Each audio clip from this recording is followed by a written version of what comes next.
What we'd like to address today is election security in the 2018 election and in the future. The President has made it very clear, I think, what his priority is. We've had, obviously, a number of inquiries from Congress on this, including a letter to me in the past couple of days from 5 senators, signed by Senator Schumer and 4 others. I have responded to that letter today. We've made copies available to you, and it forms a kind of framework for the briefing that the 4 heads of operating department and agencies are going to give you here today. They are the ones who are implementing and operationalizing the policy that we have developed. There are other agencies involved, but these are the 4 primary ones. And I think it's important that we address the question of the President's involvement in this, his leadership, his determination to prevent Russian and other foreign influence in elections. We meet on this constantly, the senior staff here in the White House. We meet with the heads of the different agencies involved. We discuss it quite regularly. In my tenure as National Security Advisor, less than 2 months, we've already had 2 full National Security Council meetings chaired by the President, and as I say, countless other discussions as well. Since January 2017, the President has taken decisive action to defend our election systems from meddling and interference. This includes measures to heighten the security and resilience of election systems and processes, to confront Russian and other foreign malign influence in the United States, to confront such aggression through international action, and to reinforce a strong sanctions regime. Now, as you know, elections are administered by state and local governments, so the federal role is to assist them. We'll be addressing that through the comments of the heads of the operating agencies. I might also say, by way of introduction, that many federal government actions to protect elections in the United States, such as those implemented by the intelligence community or law enforcement agencies, are necessarily sensitive and highly classified. We do not wish to make the efforts of our adversaries any easier through injudicious public disclosures. Nonetheless, we have offered to do before and continue to offer briefings to members of Congress in secure facilities. So what I'd like to do here, as Sarah said, is turn the briefing over to the people whose agencies have this responsibility. We'll start off with Director of National Intelligence, Dan Coats. He'll be followed by the Secretary of Homeland Security, Kirstjen Nielsen. She'll be followed by the Director of the Federal Bureau of Investigation, Christopher Wray, and then finally the Director of the National Security Agency, General Paul Nakasone. So, Dan.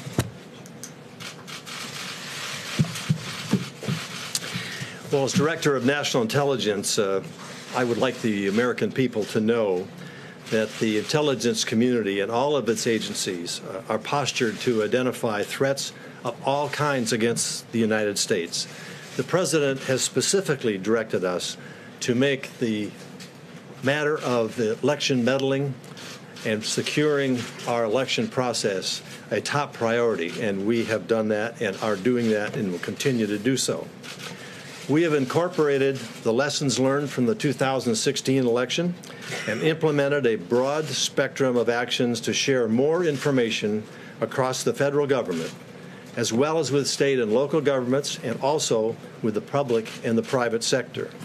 The intelligence community continues to be concerned about the threats of upcoming U.S. elections, both the midterms and the presidential elections of 2020.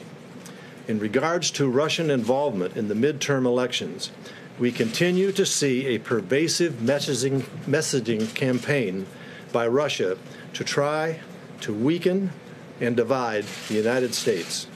These efforts are not exclusive to this election or future elections, but certainly cover issues relevant to the election. We also know the Russians try to hack into and steal information from candidates and government officials alike. We are aware that Russia is not the only country that has an interest in trying to influence our domestic political environment. We know there are others who have the capability and may be considering influence activities.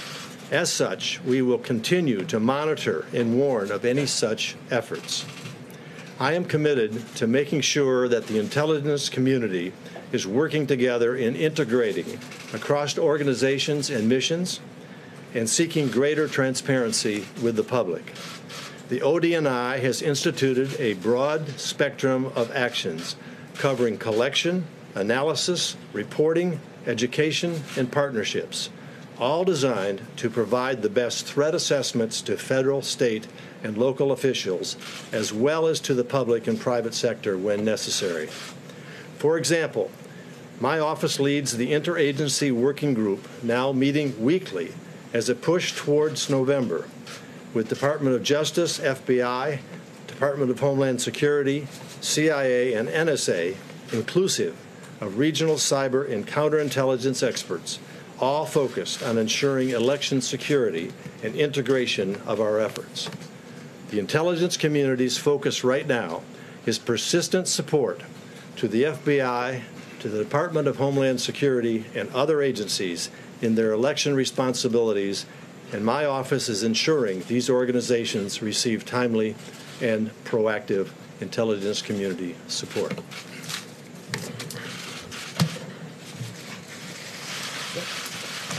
Well, good afternoon. Thank you all for joining us. I want to start by briefly mentioning that on Tuesday, DHS hosted the first National Cybersecurity Summit. This brought together government, industry leaders, and academia to discuss opportunities to join forces to counter threats to our nation's critical infrastructure. I want to thank all of those who joined us from academia, government, and the private sector, all who participated, and those who signed up to concrete actions to confront cybersecurity challenges. Across every critical infrastructure sector, from energy to financial services to transportation to communication and so many others, a single attack can have widespread and cascading consequences. I look forward to working with the nation's leading minds in the digital realm as we stand up the National Risk Management Center. But it's not just risk to our prosperity, privacy, and infrastructure we have to worry about, and that's why we're here today. Our democracy itself is in the crosshairs. Free and fair elections are the cornerstone of our democracy, and it has become clear that they are the target of our adversaries who seek, as the DNI just said, to sow discord and undermine our way of life.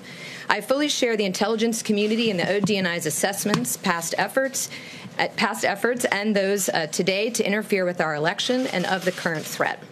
Our adversaries have shown they have the willingness and capability to interfere in our elections. DHS has and continues to work closely with state and local election officials throughout the country by offering a range of services to help identify weaknesses in their election systems. Whether it's offering no-cost voluntary technical assistance or sharing best practices for securing online voter registration databases, or providing technical advice on ransomware and destructive malware, our department stands ready to provide tailored support based on each jurisdiction's unique needs. This is yet another example where one size does not fit all. I am pleased to inform you that to date, all 50 states, the District of Columbia, and over 900 local governments have partnered with DHS in order to bolster the resilience of the nation's election infrastructure. Various states also have organic capabilities and are engaging with the private sector and academia to improve the security of elections. Election infrastructure is not a destination. It requires aggressive and ongoing vigilance. Everyone must play their role to ensure that every vote is counted and is counted correctly. All of us up here today, members of Congress, state and local election officials, and the public. As all of us up here today gain new insights into potential adversaries and campaigns, we are committed to providing our partners with the government's best intelligence and information available. The progress we have made is real, and the nation's elections are more resilient today because of the work we are all doing. But we must continue to ensure that our democracy is protected. Thank you for being here, and I'll turn it over to Director Wray.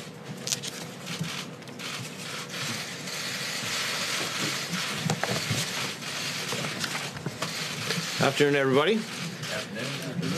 Last fall, shortly after I became director, I stood up a new foreign influence task force at the FBI, which was designed to identify and counteract the full range of malign foreign influence operations targeting our democratic institutions and our values. the task force now brings together across the waterfront of FBI expertise. So we're talking counterintelligence, cyber, criminal, and even counterterrorism, designed to root out and respond to foreign influence operations. For their part, our adversaries' influence operations have encompassed a wide range of activities. So just like we have a multidisciplinary response, that's because the threat is multidisciplinary. So just a few examples of some of the things we've seen over the past. Targeting U.S. officials and other U.S. persons through traditional intelligence tradecraft, criminal efforts to suppress voting and provide illegal campaign financing, cyber attacks against voting infrastructure along with computer intrusions targeting elected officials and others, and a whole slew of other kinds of influence, like both overtly and covertly manipulating news stories, spreading disinformation, leveraging economic resources, and escalating divisive issues. But it's important to understand this is not just an election cycle threat. Our adversaries are trying to undermine our country on a persistent and regular basis, whether it's election season or not. There's a clear distinction between, on the one hand, activities that threaten the security and integrity of our election systems, and on the other hand, the broader threat of influence operations designed to manipulate and influence our voters and their opinions. With our partners, we're trying to counteract both threats. We have three pillars to our operational strategy. The first pillar is our investigations and our operations. And for a variety of reasons, which I hope are obvious, and including operational sensitivities, I'm not going to be able to describe the full extent of those efforts, but I will tell you that our Foreign Influence Task Force works with FBI personnel in all 56 FBI field offices. And even as we speak, we've got open investigations with a foreign influence nexus spanning field offices, FBI field offices across the country. So make no mistake, the scope of this foreign influence threat is both broad and deep. Second pillar, I said there were three pillars. The second is focused on information sharing and intelligence sharing. We're working closely with our partners in the intelligence community and in the federal government, as well as with our state and local partners, to establish a common operating picture. Just last week, as an example, we disseminated a list to our state and local law enforcement partners of various foreign influence indicators for them to be on the lookout for, things like malicious cyber activity, social abnormalities, and foreign propaganda activities. The idea is to marshal additional eyes and ears in the fight.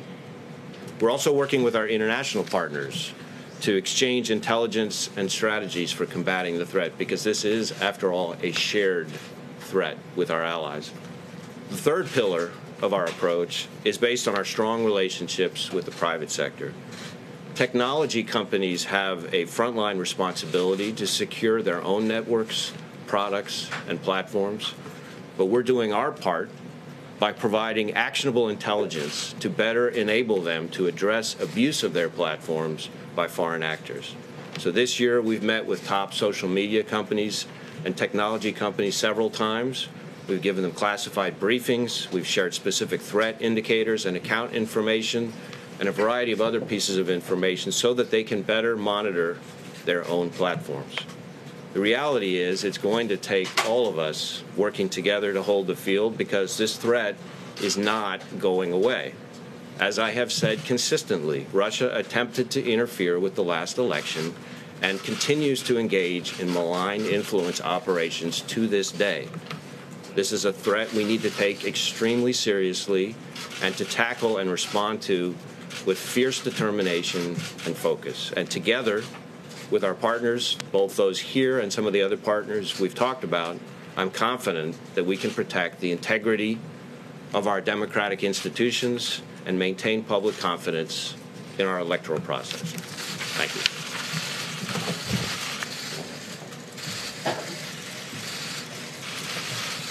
Good afternoon, ladies and gentlemen. Thank you for joining us this afternoon. I appreciate the leadership and support from the President, the Secretary of Defense, the Director of National Intelligence. I believe our mandate is clear. As part of its mission to defend the nation, the Department of Defense is providing intelligence, information support, and technical expertise to the Department of Homeland Security, for use by state and local officials to prevent foreign interference in our elections. This is a vital mission for us and the nation. It draws on our deep experience and expertise in continuing work in this area. Our support has been ongoing and will continue through the midterm elections. We are also providing intelligence and information leads to the Federal Bureau of Investigation on foreign adversaries who are attempting to sow discord and division within the American public. This information is shared with appropriate entities to alert them of malicious cyber actors. U.S. Cyber Command and the National Security Agency are tracking a wide range of foreign cyber adversaries and are prepared to conduct operations against those actors attempting to undermine our nation's midterm elections. These type of operations are sensitive and require confidentiality for success. I won't discuss the specifics except to state that our forces are well trained, ready, and very capable. I have complete confidence in the forces under my command. We will work in conjunction with other elements of our government to ensure we bring the full power of our nation to bear on any foreign power that attempts to interfere in our democratic processes.